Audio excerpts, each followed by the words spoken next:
Dan ini kita diskusi ya. Jadi bukannya saya mau mengajari, enggak gitu. Cuman karena ya istilahnya bagi pengalaman lah ya. Karena aku juga ngerti sih bahwa kalau teman-teman nih banyak yang kena scam gitu kan, dan untuk move on itu memang susah banget gitu loh. Jadi mungkin kali ini saya mau bawain gimana sih caranya supaya kita tuh lebih cepat move on gitu loh. Karena pada prinsipnya mungkin aku jelasin dulu latar belakangnya ya. Dari analisa yang kita yang udah kita analisakan gitu, yang sudah kita kerjain gitu. Dan saya juga ngelihat ya kok bisa ya gitu kan, kok kita pada kena gitu kan. Dari situ kan kita menganalisa. Kemudian aku ada ngobrol juga sama beberapa temen, beberapa orang gitu kan, termasuk ada teman-teman juga yang ada di sini gitu. Nah ini pada prinsipnya memang eh, aku ambil kesimpulan bahwa namanya manusia itu pasti butuh seseorang gitu ya. Biasanya seperti kayak gitu. Either itu secara physically atau secara perasaan. Jadi memang kebutuhan kita memang pasti seperti itu, dan itu manusiawi. Semua orang pasti butuh lah. Everyone needs someone gitu ya. Baik itu cewek maupun cowok. Justru sebenarnya malahan kenapa kok banyak cewek yang kena gitu dibanding sama yang cowok.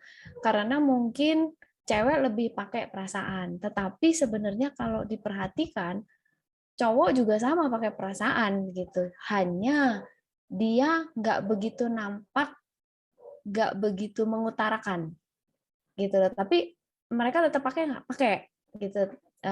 Cuman semua kembali lagi ke karakter kita masing-masing gitu ya. Tapi memang kebanyakan rata-rata kalau cewek itu biasanya pakai pakai perasaan gitu. Nah, jadi mungkin secara physically kita punya banyak temen gitu kan, ada keluarga, ada siapa gitu ya. Tapi secara perasaan kita mungkin ngerasanya lonely gitu loh.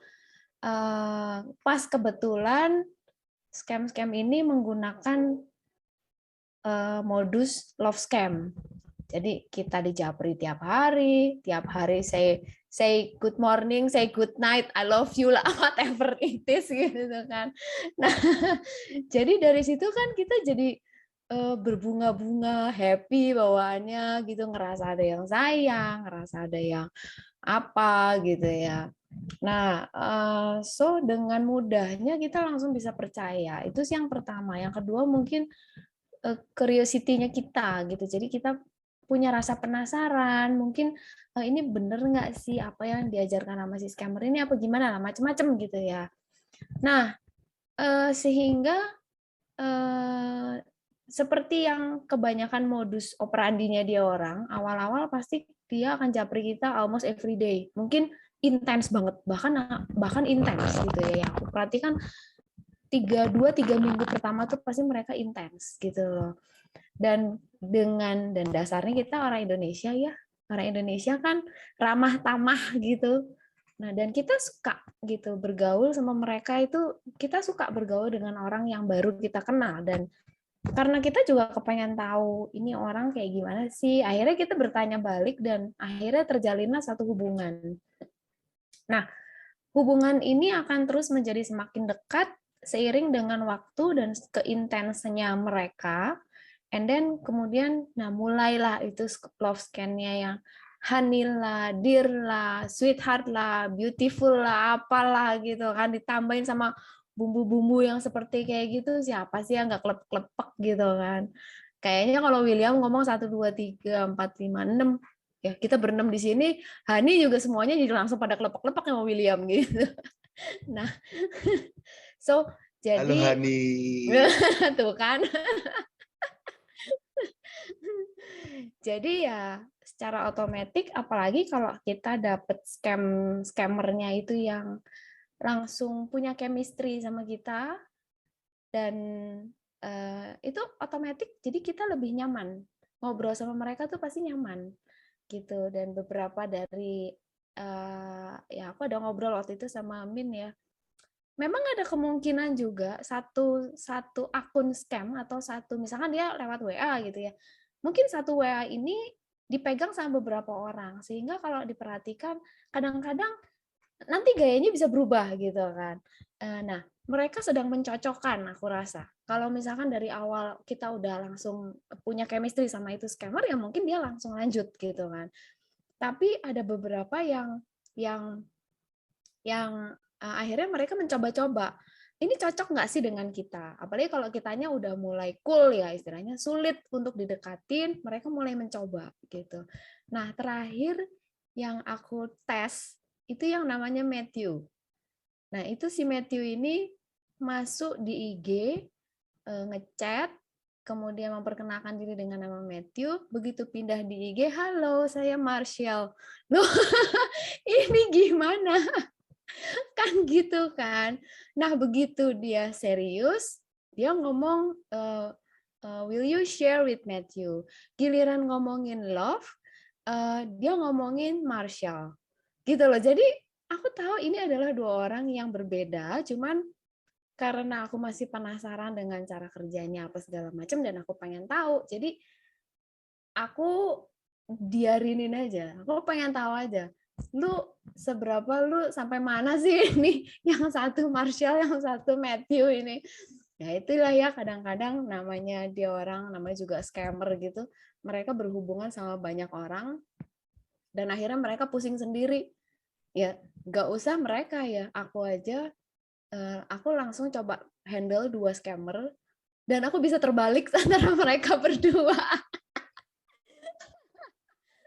Kacau. Kacau. Yang satu ngaku orang Singapura, yang satu ngaku tinggal di Netherlands. Kalau Netherlands itu kan 6 jam lebih, kita lebih maju 6 jam. Jadi waktu itu aku tanya sama dia, kalau nggak salah aku di sini kita udah siang, di sana pagi. Nah, terus aku pikir itu yang si Singapura gitu loh. Aku pikir itu yang Singapura. Terus aku tanya, lu baru bangun? Dia bilang, enggak, gue udah kerja. Loh, di sana kan masih pagi. Aku bilang, enggak, lu sama gue kan sama waktunya gitu. Aku aja bisa kebalik itu padahal aku cuma 2. Gimana mereka yang handle beberapa gitu kan. So bisa dibilang ini mereka jago-jago loh. Daya ingatnya cukup kuat walaupun rada-rada berantakan ya kita juga tahu gitu ya. Tapi kembali lagi, jadi kita jadi kayak punya hubungan yang cukup intens sehingga kita merasa ada sesuatu koneksi lah dengan para scammer ini, makanya kita bisa kena gitu kan. Tapi mungkin ada beberapa yang kena, ada beberapa yang enggak ya, saya nggak tahu gitu. Nah, tapi yang pasti waktu ini berdasarkan dengan pengalaman pribadi sih, waktu saya tahu bahwa dia adalah scammer, saya tetap tidak mau berusaha melepaskan ini orang. Mungkin karena kembali lagi, kok ini tiba-tiba muncul satu orang yang kita merasakan lah kalau dia sayang gitu, walaupun aku tahu dia cuma pura-pura doang gitu kan. Jadi waktu itu aku juga ngerasa bahwa yang pertama adalah jujur aku kesian sama dia waktu itu pas awal gitu, karena aku ngerasa kok lu hidup lu begitu aja, kok lu hidup lu kayak apa ya, hidup scammer itu kan ya bisa dibilang nggak ada masa depan gitu loh. Jadi aku berusaha untuk tetap nggak mau lepasin dia gitu. Jadi setiap hari walaupun aku tahu nih scammer gitu, tapi tiap hari aku masih tetap japri dia. Terus ngikutin alurnya dia aja. Tapi giliran disuruh. Nah jadi tapi mau tidak mau dan bisa atau nggak bisa tetap aku harus lepas gitu loh. Susah nggak? Iya, secara otomatis pasti susah banget pas awal ya. Karena waktu itu aku masih ngerasa walaupun kita udah open-openan nih, aku udah nembak dia, lu kan kayak gini dan dia udah ngaku kondisinya dia seperti apa, aku tidak tahu apakah yang diomongin benar atau tidak, tapi dia udah tahu bahwa memang dia memang adalah scammer gitu ya. Waktu itu aku cuman bilang, lu kontak gue deh tiap hari, paling tidak aku tahu kamu fine gitu loh kan. Itu saking aku nggak mau lepas gitu loh. And then cuman ya begitu ya, maksudnya dia waktu itu mungkin merasanya begini, kayak kita tahu lah dia orang cukup serius untuk menjalankan kegiatan scammernya ini, dan dia punya target, dan dia dikejar-kejar waktu gitu ya, karena dikasih target, sehingga dia merasa bahwa karena dia udah nggak mungkin lagi scam aku, berarti kan dia nggak butuh aku. So, secara otomatis dia pasti nggak akan mau lagi hubungan lagi, ngechat intens begitu sama aku, pasti dia nggak mau, karena dia udah merasa bahwa oh ini bukan target gue lagi nih, gitu loh, karena ini orang udah nggak bisa dipapain, istilahnya udah nggak ada lagi yang bisa diperes, istilahnya begitu kan. So jadi dia hampir tidak pernah chat gitu kan. Nah di situ jujur aku merasa kehilangan, jadi seperti kayak orang putus cinta lah, bisa dibilang seperti kayak gitu ya. Kita ngerasa kehilangan yang biasanya sudah menjadi habit kita, setiap hari kita chat sama dia secara intens apa segala macam, tiba-tiba orangnya dunggon gitu kan, padahal kita masih berharap dia masih chat gitu kan. Asli di situ aku susah untuk move on. Akhirnya aku cuma cerita sama satu orang, yaitu aku cerita sama Tuhan gitu, aku tumpahin semuanya gitu kan, termasuk aku doain scammer aku gitu loh, jangan sampai ini orang kenapa-kenapa, paling tidak dia bisa survive, paling tidak dia bisa berubah hidupnya apa segala macam gitu ya. Dan akhirnya aku menemukan satu keinget satu temen, dia kebetulan ya bisa dibilang dari pihak kepolisian lah gitu ya, dan aku bisa cukup percaya sama dia gitu loh. Dan kebetulan dia nggak kenal dengan siapa-siapa, cukup bebas.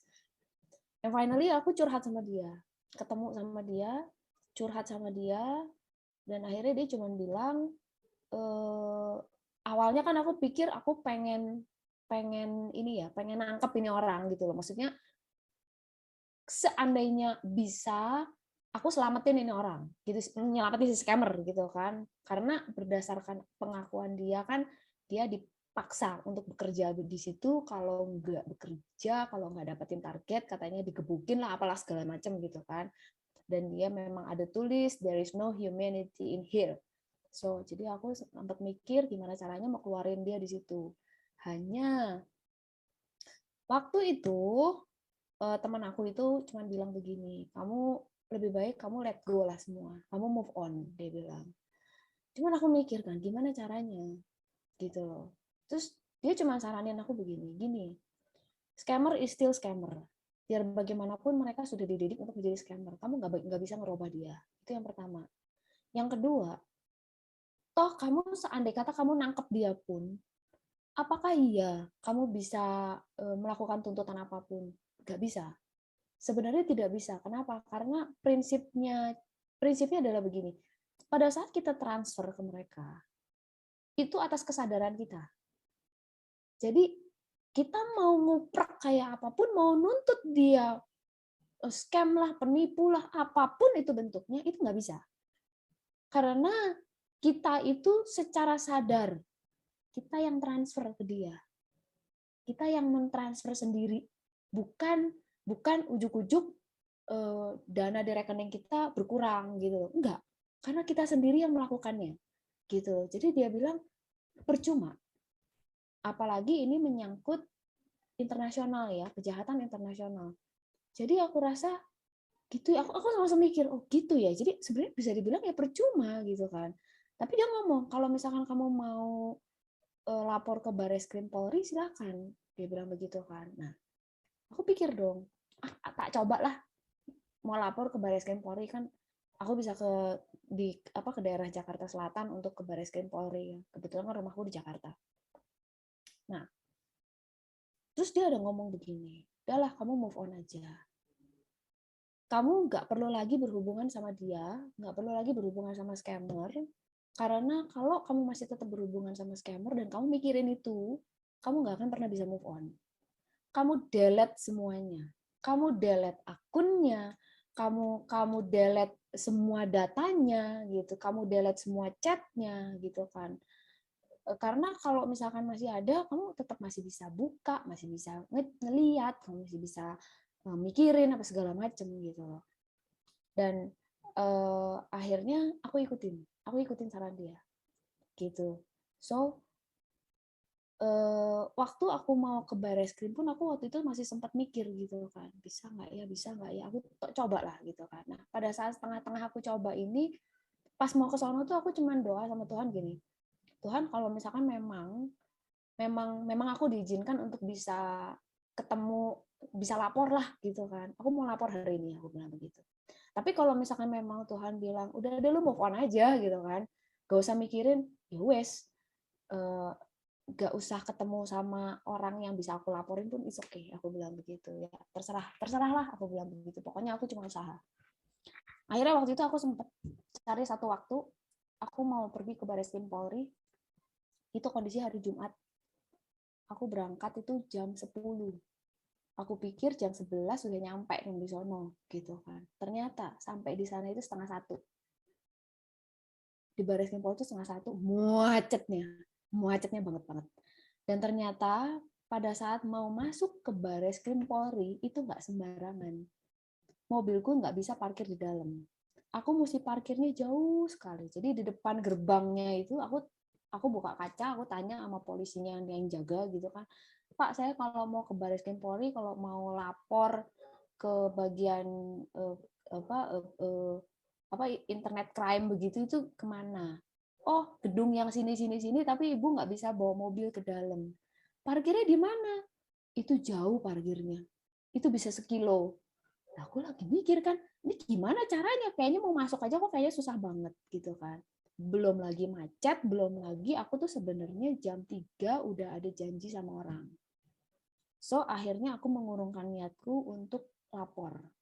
Jadi aku langsung mikir, oh memang aku tidak boleh lapor nih. Karena apa? Ya percuma. Dan aku searching-searching di Google pun, polisi Indonesia yang bisa dibilang bisa lah ya ngurusin kasus-kasus seperti kayak begini, itu senusantara cuma 12 orang. Senusantara. Gitu loh. Dan kasus seperti kayak gini kan banyak sekali.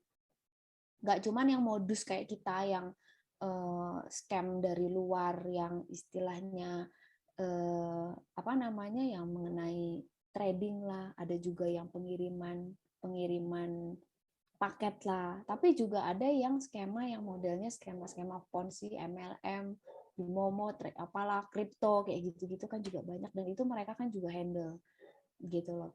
Jadi akhirnya aku gak jadi. Tapi aku tetap dengerin temen aku ini. Aku tetap dengerin dengan cara ya udah aku delete semuanya. Dalam artian aku nggak mau lagi ngelihat gitu loh.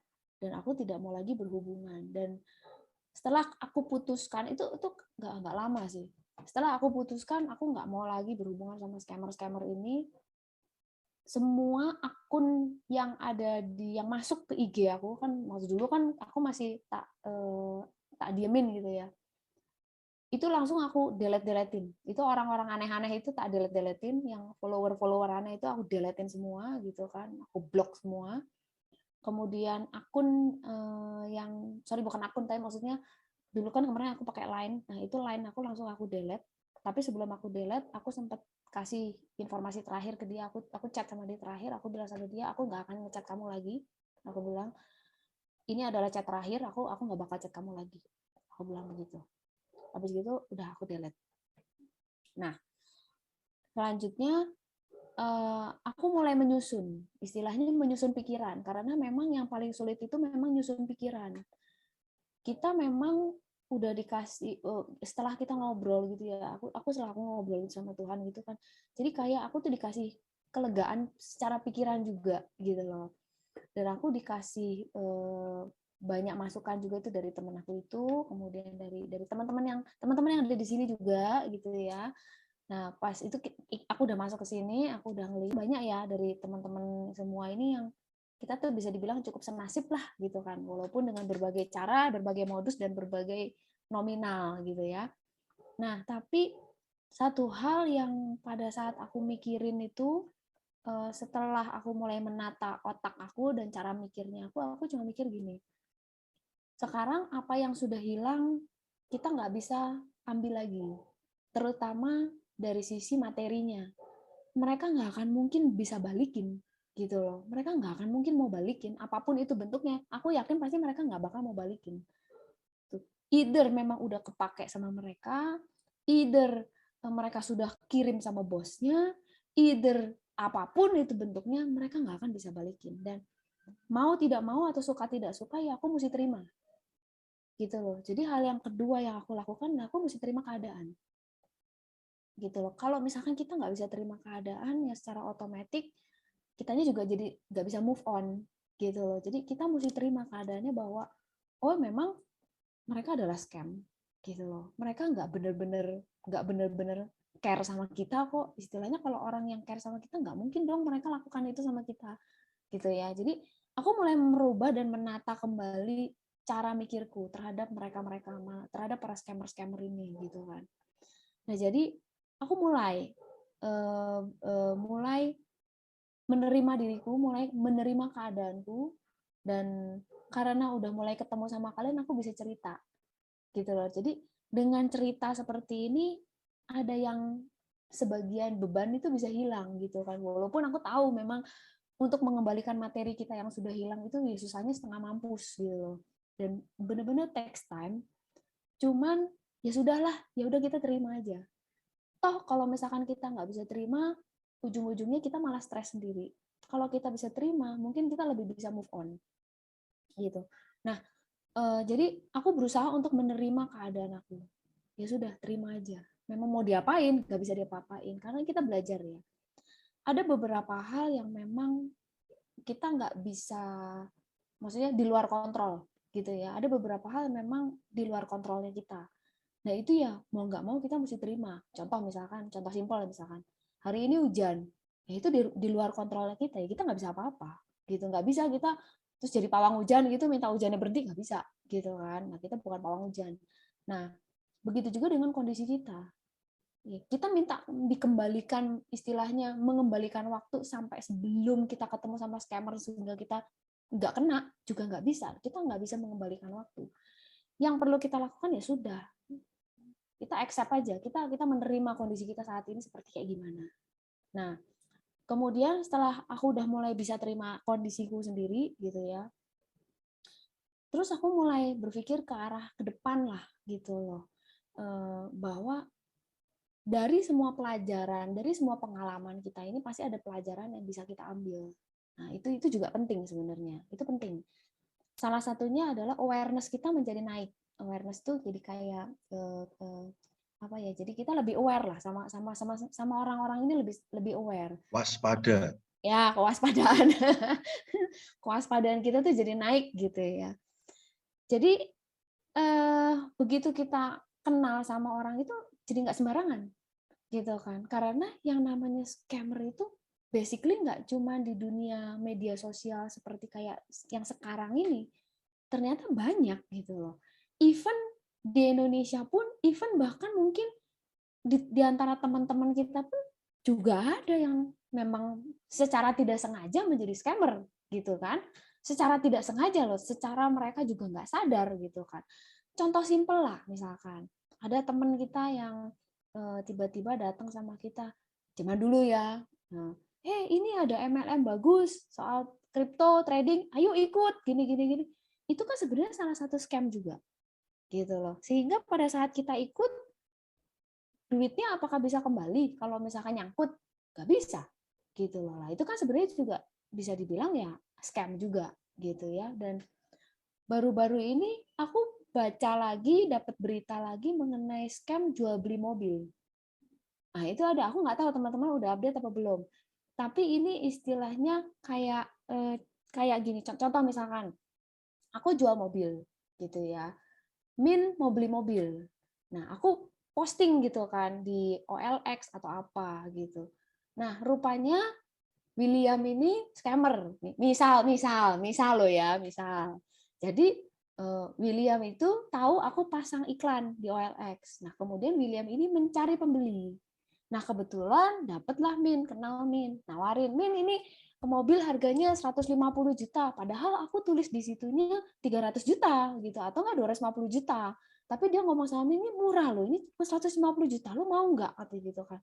Boleh juga nih, aku boleh lihat nggak barangnya? Boleh, boleh. Nah, ini kalau mau nanti aku kenalin, nah gitu kan. Nah, kemudian William ngomong sama aku pura-pura jadi pembeli, gitu kan, pura-pura jadi pembeli. William ngomong, nanti orang saya mau datang ngecek, kamu nggak usah ngomong apa-apa soal harga karena nanti aku yang tentuin, nah kan, nanti aku negosiasinya sama saya.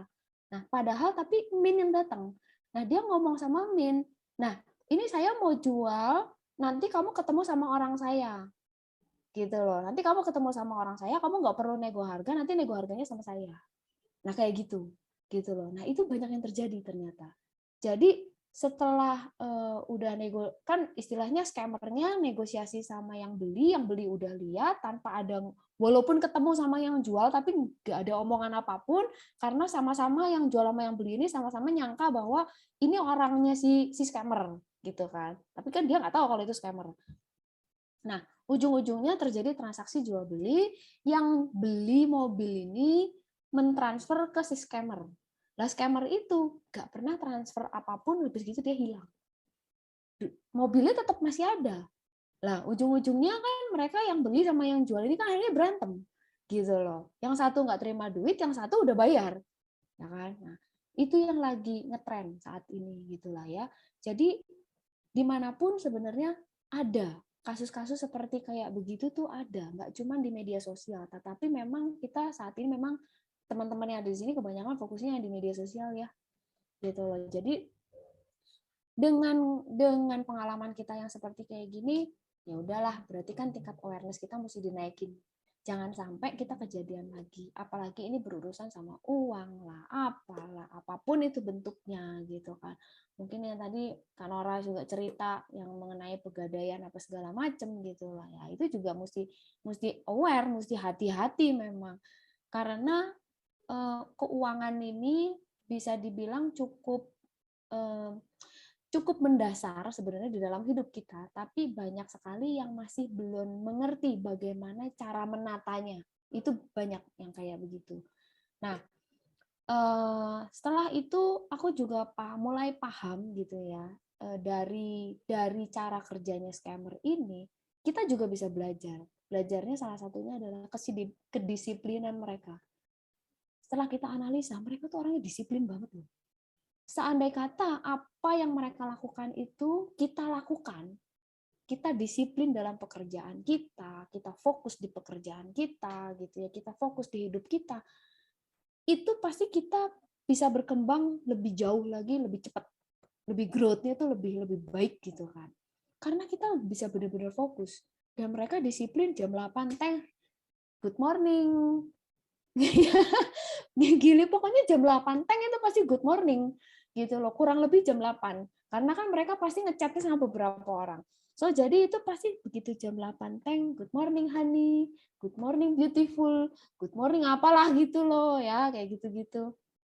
Nah itu jam 8, nanti jam 12 mereka makan, mereka selalu nanya, kamu udah makan belum, pasti begitu kan. Nah kemudian nanti kira-kira jam 6 mereka makan malam gitu loh. Nanti kira-kira jam kurang lebih jam 10-an gitu mereka mandi. Gitu itu selalu gitu kan. Aku selalu ngeliatin begitu. Jam 10 mereka mandi, jam 11 mereka tidur. Gitu loh. Nah, pernah beberapa kali aku iseng tak kerjain scammerku, tak suruh nemenin aku sampai jam 1 malam. Terus dia teler-teler sendiri karena dianya capek gitu kan. Nah, jadi kita mesti belajar sama mereka juga, kita melihat dari karakteristik mereka, mereka cukup gesit dan cara ngepushnya mereka itu cukup berani gitu loh. Dari situ kita juga melihat gitu loh, kalau misalkan kita nggak berani terhadap segala macam tantangan hidup yang kita hadapi gitu ya, maka dunia ini akan dengan gampangnya menjatuhkan kita. Nah, tapi kalau misalkan kita berani ngadepin itu semua dan kita bisa mengupgrade diri kita, sama seperti scammer-scammer ini, kita jadi orang-orang yang cukup kuat untuk menghadapi hidup ini ke depannya nanti dengan berbagai macam masalah, gitu ya. Karena masalah itu kan tetap pasti ada, nggak mungkin nggak ada. Selama kita hidup itu sebenarnya pasti akan ada masalah. Hanya orang yang sudah nggak ada lah yang nggak ada masalah, gitu. Nah, masalah yang kita hadapin ini para scammer itu juga aku melihat gitu ya, ada beberapa kali di mana aku pentokin, istilahnya aku pentokin masalahnya. Let's say misalkan ya kalau ini kan urusannya sama USDT ya, jadi aku bilang sama dia, sorry gue nggak ada duit lagi. Dan kemudian dia memberikan ide-ide yang ya walaupun nggak masuk akal gitu ya, tetapi yang aku lihat di sini adalah mereka ini gigihnya luar biasa, dan mereka benar-benar fokus sama solusinya. Karena tujuan mereka adalah memeras kita kan. Jadi mereka itu benar-benar fokus sama tujuan dia. Nah, di situ aku ngelihat, seandai kata ini pun kita lakukan di kehidupan realnya kita, itu lumayan loh. Itu bagus banget loh. Bisa dibilang seperti kayak gitu. Nah, jadi mereka selalu berfokus sama solusi.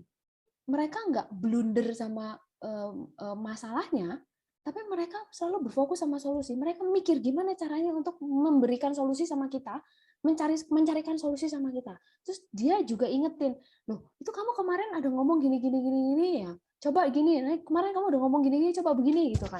Nah itu bisa dibilang oke ya, itu bisa dibilang oke. Dan di dalam kehidupan kita pun sebenarnya kita bisa lakukan hal yang sama. Kadang nih ya, kita punya masalah, dan sering sekali aku ngelihat dari teman-teman aku, kan teman-teman aku cukup banyak ya suka curhat apa segala macam ya. Mereka hanya blunder, muter-muter di masalah. Ujung-ujungnya apa? Gak jadi apa-apa. Gak jadi apa-apa. Ujung-ujungnya gak jadi apa-apa. Kita harusnya itu fokusnya sama solusi. Hari ini kita punya masalah apa? Oh, duit kita hilang sebagian gara-gara si scammer. Kita fokusnya apa? Ya sudah, bagaimana kita mengembalikan apa yang sudah hilang. Kita fokusnya sama solusinya. Gimana caranya? Dipikir gimana caranya. Gitu. Jangan dipikir cuman nangis-nangis, cuman setiap hari cuman ngocehin, aduh ini scammer begini gitu. Itu nggak ada hasilnya. Lebih baik kita fokus mencari solusi gimana akhirnya kita harus bisa menata ulang kembali hidup kita yang sudah dirontokkan dan sudah dihancur leburkan sama si scammer-scammer ini. Gitu. Nah, jadi kita mesti fokus sama solusinya. Gitu ya. Nah, so itu aku nggak tahu, mungkin teman-teman ada masukan lain dari sisi-sisi positifnya. Kalau yang aku lihat itu gitu dari pengalaman aku terhadap si scammer-scammer ini gitu ya. Nah, kemudian setelah itu setelah aku mikir dapat beberapa positifnya daripada mereka gitu. Kemudian aku mulai coba jalankan. Nah, yang pertama yang pasti adalah aku mesti fokus dulu sama masa depan kita gimana, kan gitu kan. Karena kita nggak mungkin stay di tempat terkungkung, kemudian nangis gegerungan di kamar sendirian tuh nggak mungkin gitu loh. Karena kita tuh masih punya keluarga yang harus diperhatikan. Kita masih punya orang-orang yang sebenarnya sayang sama kita, mungkin dia tidak menunjukkan. Nah, dan kita juga masih punya tanggung jawab sama keluarga kita. Jadi aku mulai fokus terhadap masa depan kita nih gimana, gitu loh. Ini kita mau ngapain, gitu. Apa yang harus kita kerjakan.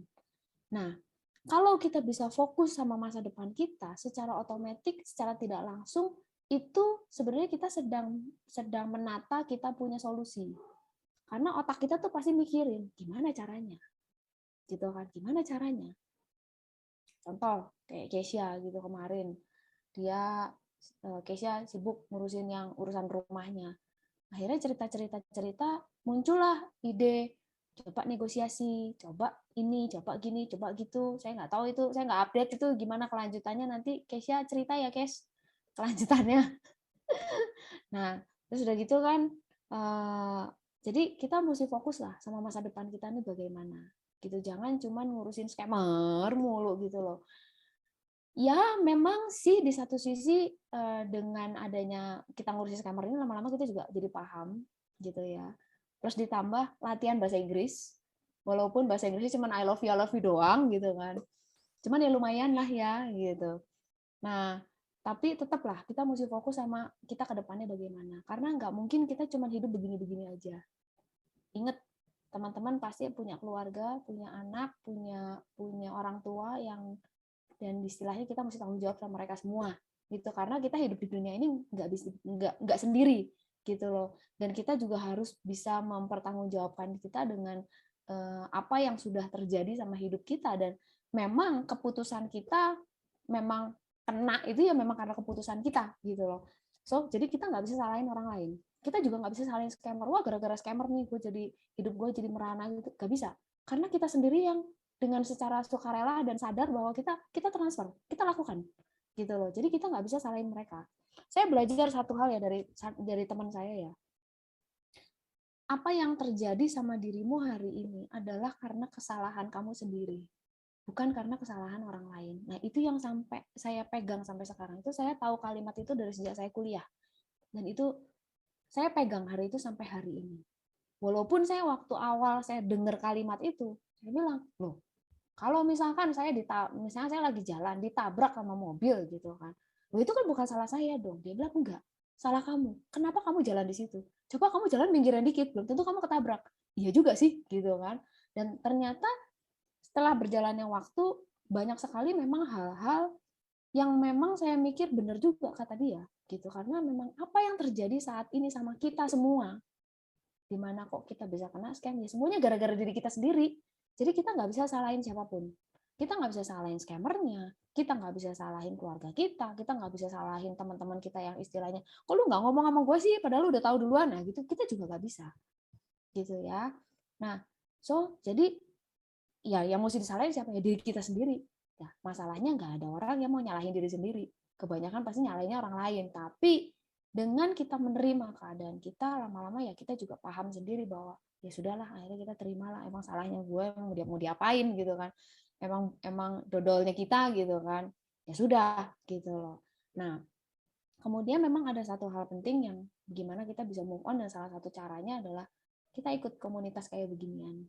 Karena di komunitas ini teman-teman aku ngeliat juga saling saling backup, saling bantu. Kadang bisa jadi hiburan malam gitu ya. Bisa ketawa-ketawa, apalagi Wia nggak ada ya, Wia ya. Wia Heni kemana nih? Nah itu yang suka-suka bikin bercandaan kalau malam, kadang-kadang kita cuma ngikik-ngikikan gitu kan. Ya, kenapa dengan demikian kita jadi bisa agak melupakan sedikit lah gitu loh, supaya kita bisa bisa terus melanjutkan hidup kita yang seperti kayak begini gitu ya. Nah, jadi kita mesti saling sharing. Gampang nggak sih untuk sharing? Nggak gampang, karena awalnya juga aku bingung gitu loh, mau sharingnya gimana tuh aku bingung, nggak ngerti gitu loh.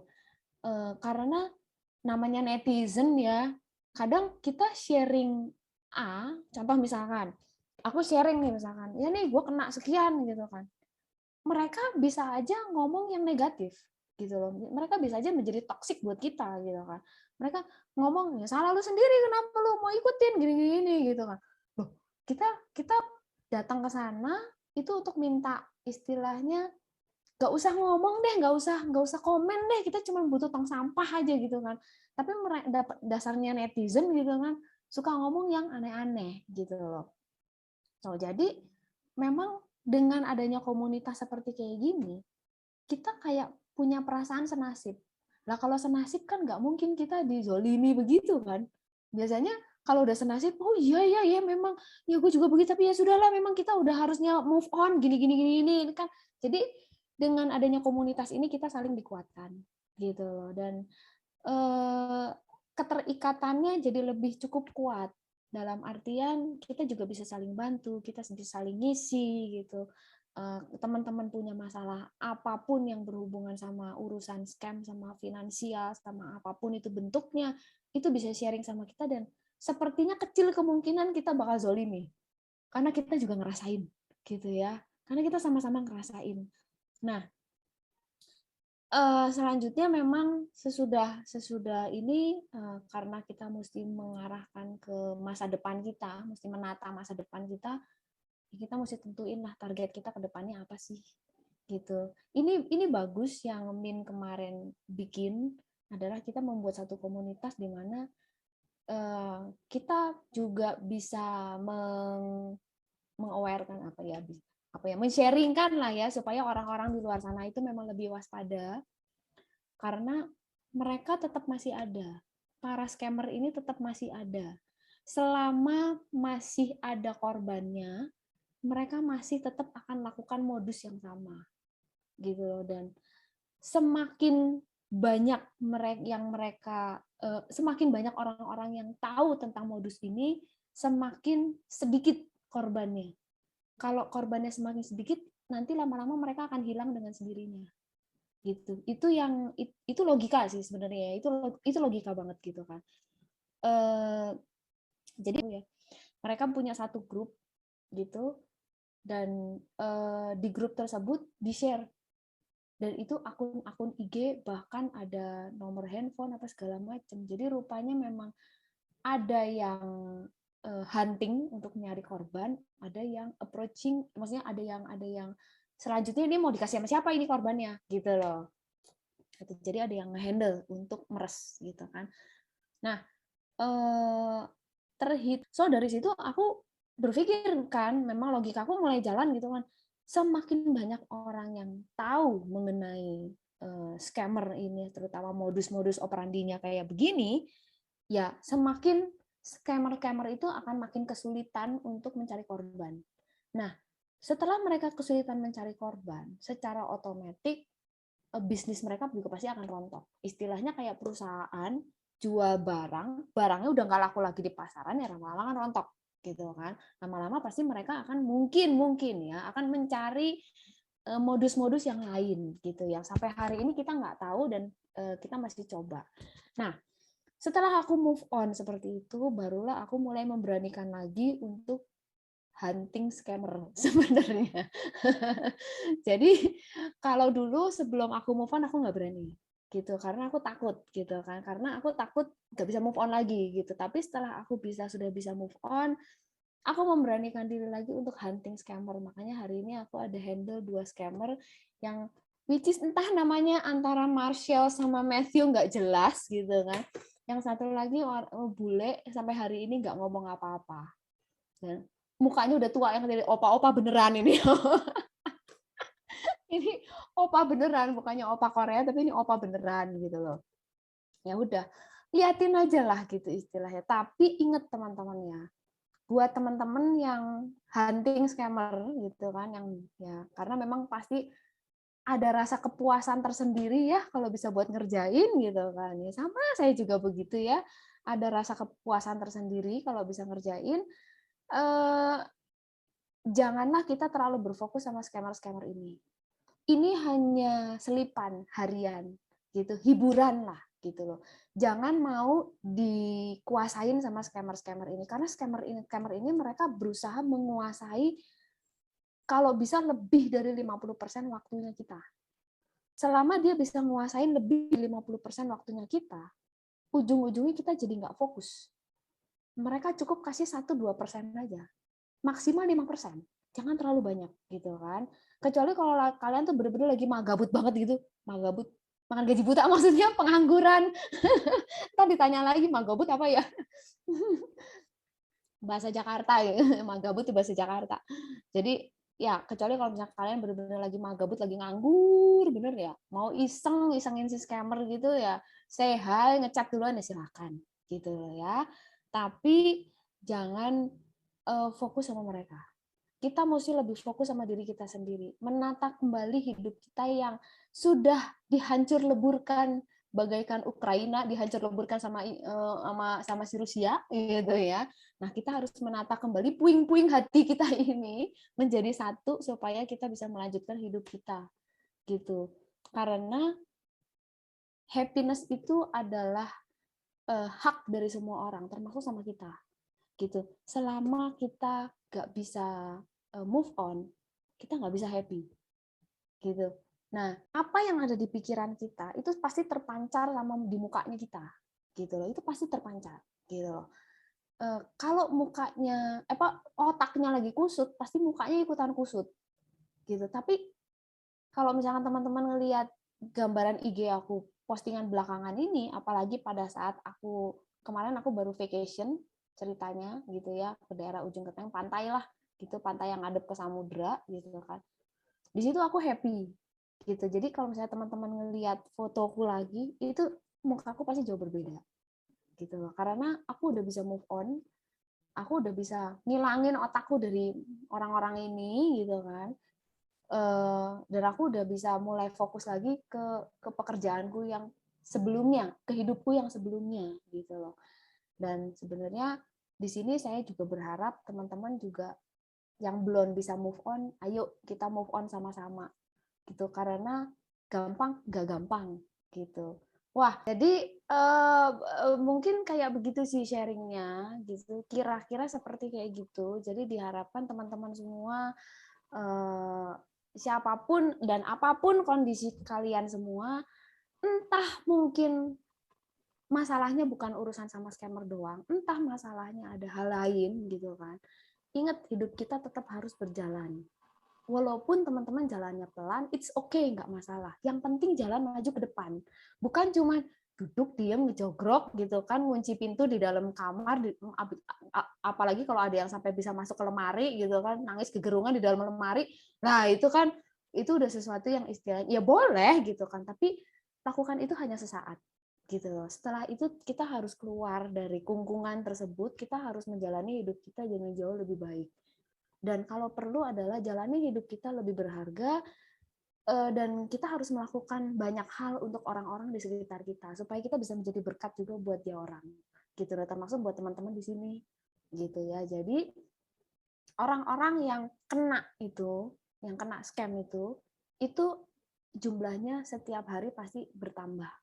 Dan tugas kita lah, karena kita adalah bisa dibilang generasi pertama kali ya, lah grup pertama, generasi pertama yang punya inisiatif untuk membangun satu komunitas, di mana komunitas ini bisa saling membantu teman-teman yang lain yang mungkin baru kena scam, supaya hidupnya nggak merana lagi gitu loh. Paling tidak, oh ternyata ada ya yang lain, bahkan lebih gede nominalnya.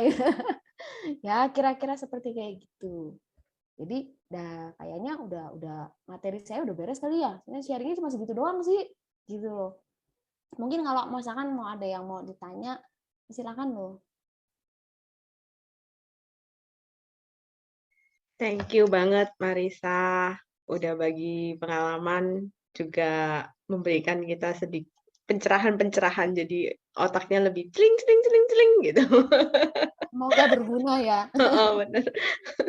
Tapi emang bener sih ya, waktu waktu kita lagi kondisi yang lagi bener-bener drop banget itu memang, aduh sendirian itu kayak hampir nggak bisa bangun ya.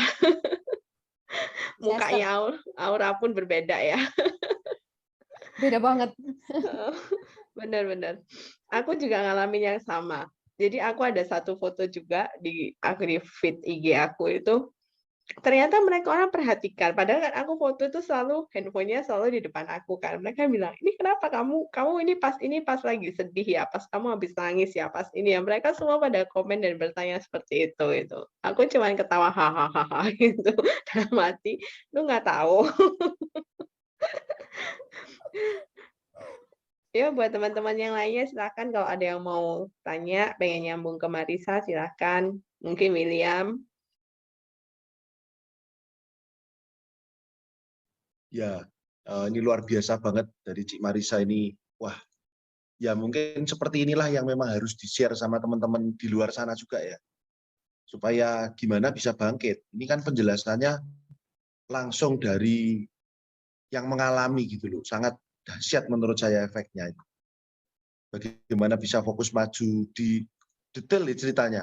Kronologis awal, seperti apa kok bisa kena seperti itu ya. Karena akhirnya ada kedekatannya, ada bonding ya kayak gitu ya. Karena sering chatting apa walaupun nggak pernah ketemu gitu ya. Mungkin wajahnya juga nggak tahu lagi. Tapi ada bonding. Tapi ada bonding di situ.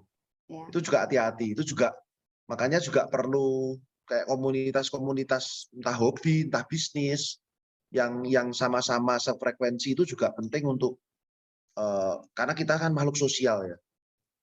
Jadi kalau punya seperti itu akan lebih kuat lah dalam menghadapi gelombang di dunia ini. Saya juga setuju scam itu di semua bidang ada, jual beli mobil, di properti, di perbankan, di asuransi, semua itu ada, scam itu semua ada. Ya kita yang harus berhati-hati. Lanjut Cik Marisa, jos banget, keren, keren. Thank you.